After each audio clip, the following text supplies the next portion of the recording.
together. Thank you so much for joining us on Market Day Report. Good to be with you. I'm Tammy Arender. Well, the Senate has just voted to pass a resolution to formally disapprove of the new WOTUS rule. Senator Roger Marshall of Kansas has been spreading the word on how this will negatively impact farmers and ranchers. He joins us now from Washington, D.C., fresh off this vote. Senator, this is largely a symbolic move, and as we know, the president has said he will veto it. Talk about why this is so important to the farming community and what this vote means. Right, Tammy. So WOTUS, Waters of the U.S., is like a vampire that just won't die. We thought we had this thing buried under President Trump's administration. We had some rules we can work with, but the Biden administration has brought it back to life now. Look, I'm a fifth-generation farm kid. I remember my grandfathers building terraces.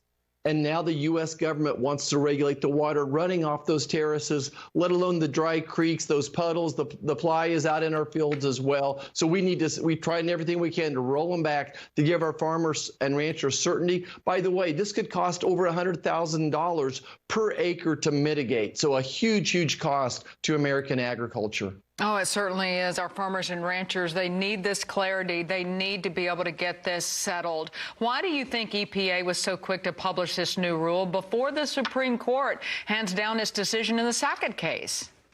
Right. Well, the EPA thinks that the environment's a religion, that they don't understand that farmers and ranchers were the original stewards of the land, that we're the greatest environmentalists. We in the ranching farming community have to tell our story.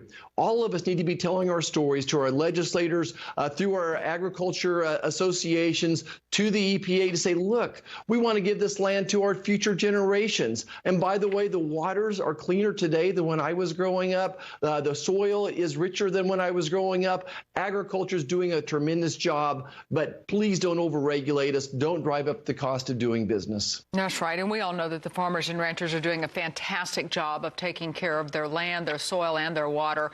What would you like to see happen as a result of the Sackett case? Even though we don't know the outcome yet, what are your hopes?